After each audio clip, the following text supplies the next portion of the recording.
যেদিন আল্লাহর নবী দুনিয়া থেকে বিদায় নিচ্ছে, সেদিন জিবরাইল এসে বলছে, ইয়া রাসূলুল্লাহ, মালাকুল মউত দরজায়, আপনি বললে আসবে, আপনার রূহ কবজ করবে।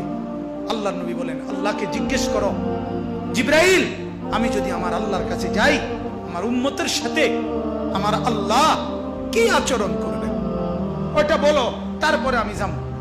জিবরাইল গেলেন, আল্লাহর নবীকে আয়েশা শুনাইলেন, ও নবী, আল্লাহ তাআলা জানাইছেন আপনার অবর্তমানে আপনার উম্মত যখনই মাফ চাইবে, আল্লাহ তাআলা আযাব দিবে না, সাথে সাথে মাফ করে দিবে।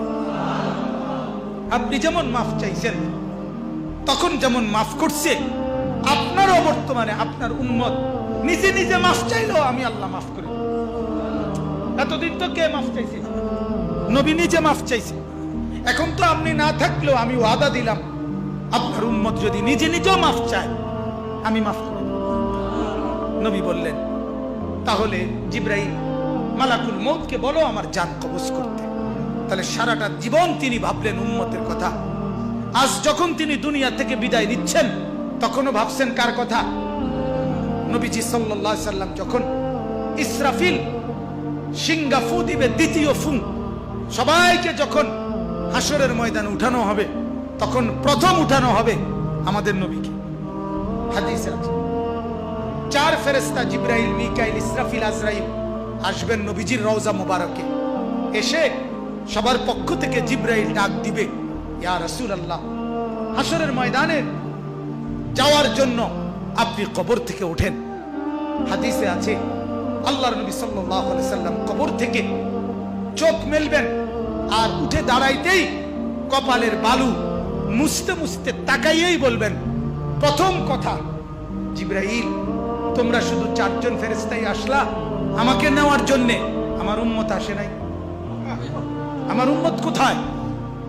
আমার উম্মতের হালাত কি?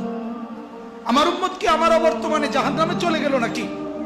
জিবরাইল তখন বলবেন, হায় ইয়া রাসূলুল্লাহ, আজও ভুললেন না, আজও ভুললেন না, আজও সেই উম্মত উম্মত।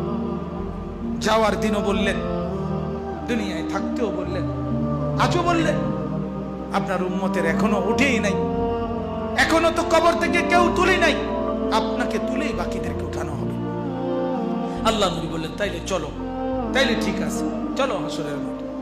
হাসরের মাঠে যাবেন সমস্ত নবী, আদম থেকে ঈসা এবং উনাদের উম্মত কিয়ামত পর্যন্ত। আমি সংক্ষেপে বলতেছি, সমস্ত নবীর উম্মত, নবীরা শুধু এক কথা বলবেন হাসরের ময়দানে, ইয়া রব্বি নাফসি নাফসি, ইয়া রব্বি নাফসি নাফসি, আয় আল্লাহ আমাকে বাঁচান, আমাকে বাঁচান।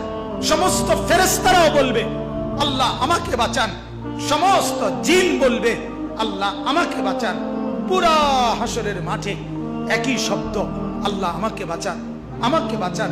সবাই শুনবে, কে যেন একজন শুধু আছে, কোন এক জায়গা থেকে শোনা যাইতেছে, কে যেন একজন বলতেছে, ইয়া রব্বি উম্মতি উম্মতি, আয় আল্লাহ আমার উম্মতকে বাঁচান, আমার উম্মতকে